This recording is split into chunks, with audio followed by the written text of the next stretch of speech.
Selamat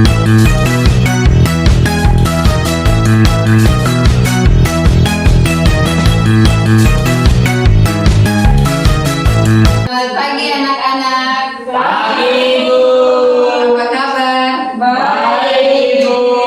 Oke, sebelum kita mulai pelajaran kita hari ini, Ibu minta satu orang pimpin kita dalam doa. Ya, baik. Afila, silakan. Dalam nama Bapa, kemuliaan kepada Bapa, Putra dan Roh Kudus seperti pada permulaan, sekarang, selalu, sepanjang segala abad. Amin. Dalam nama Bapa dan Putra dan Roh Kudus. Amin. Oke, terima kasih. Silakan duduk anak-anak. Baik. Baik, Ibu. Sebelum kita mulai, Ibu absen dulu ya. Ya. Justina Hobria, Hadir Bu. Delandau, hadir Bu. Marta Baru, hadir Alfa. Ibu. Alfa kok hadir. Hai, Ibu. Guido Alfonso. Hadir, Ibu. Oke. Baik, terima kasih anak-anak. Sekarang kita mulai belajar ya. Tema kita hari ini tentang hidup bersama dalam keberagaman. Sebelum itu Ibu akan menjelaskan tujuan pembelajaran kita. Ya, tujuan pembelajaran kita hari ini itu yang pertama, kalian dapat memahami keberagaman sebagai rencana Allah. Yang kedua, kalian dapat mengidentifikasi bentuk keberagaman di Indonesia. Yang ketiga, kalian menjelaskan ajaran Yesus tentang kasih dan damai. Yang keempat, menunjukkan sikap menghargai dan perbedaan. Yang kelima, merancang tindakan nyata membawa damai. Oke, lanjut. Satu orang tolong baca. Ibu minta tolong. Silakan. Keberagaman sebagai anugerah Allah. Yang pertama, Allah menciptakan manusia berbeda-beda. Yang kedua, perbedaan adalah wujud kasih-Nya. Yang ketiga, semua manusia bermartabat sama sebagai citra Allah. Yang keempat, keberagaman memperkaya kehidupan bersama. Oke, jadi Allah menciptakan manusia dengan berbagai perbedaan. Ada yang berbeda suku, budaya, warna kulit, maupun karakter. Semua ini adalah wujud kasih Allah karena setiap manusia bermartabat sama sebagai gambarnya. Tanpa perbedaan, hidup akan terasa hambar. Lanjut ya anak-anak. Yang berikut itu bentuk-bentuk keberagaman di Indonesia itu ada agama, suku dan budaya, bahasa daerah, kebiasaan dan pandangan hidup. Yang berikut itu keberagaman nyata di sekolah. Jadi di Indonesia kita menemukan banyak bentuk keberagaman seperti agama yang berbeda, suku dan budaya, bahasa daerah yang banyak sekali, bahkan kebiasaan seperti cara hidup yang beragama. Di sekolah pun kita bisa melihat keberagaman yang unik dan itu adalah hal yang indah. Terus tentang kasih dan damai. Satu orang tolong baca. Saya Ibu. Silakan. Ajaran Yesus tentang kasih dan damai.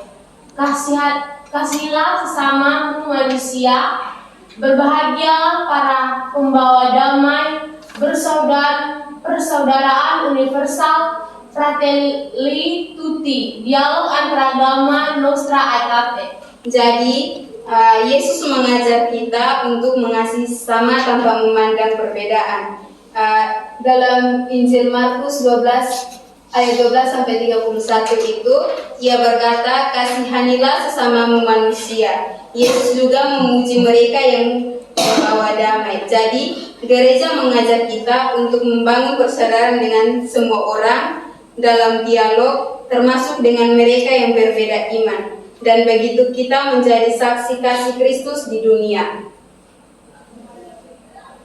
Yang berikut, sikap menghargai perbedaan. Satu orang tolong baca. Saya Ibu. Silakan. Sikap menghargai perbedaan. Yang satu itu menghindari ujaran kebencian. Yang kedua, tidak menghakimi perbedaan. Yang ketiga, mengutamakan dialog. Yang keempat, menghargai keyakinan dan budaya lain.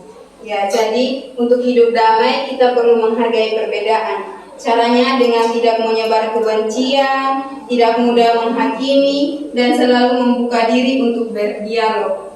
Kita juga perlu menghargai keyakinan budaya dan kebiasaan orang lain. Sikap ini membuat lingkungan kita lebih rukun. Yang berikut tindakan nyata mewujudkan damai.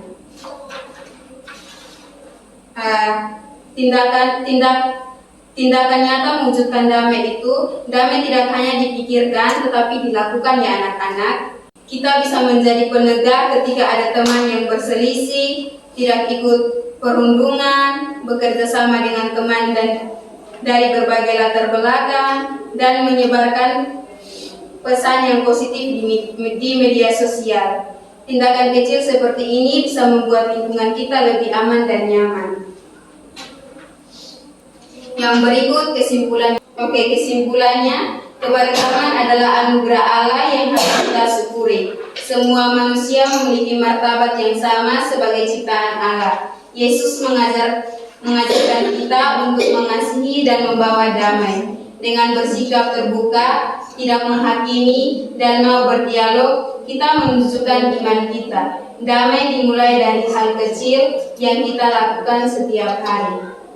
Jadi sebelum Ibu mengakhiri pelajaran kita hari ini, ada satu pertanyaan refleksi yang harus anak-anak ulang dan refleksikan, yaitu apa satu tindakan nyata yang dapat anak-anak lakukan mulai hari ini untuk menghargai perbedaan dan menjadi pembawa damai di lingkungan sekolah.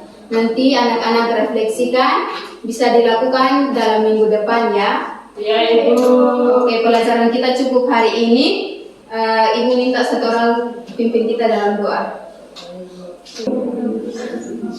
Kemuliaan kepada Bapa dan Putra dan Roh Kudus, seperti pada bulan sekarang selalu dan sepanjang segala abad. Amin. dan Bapa dan Bapa dan Putra dan Roh Kudus. Amin. Oke, terima kasih. Sampai jumpa minggu depan anak-anak. Ya Ibu.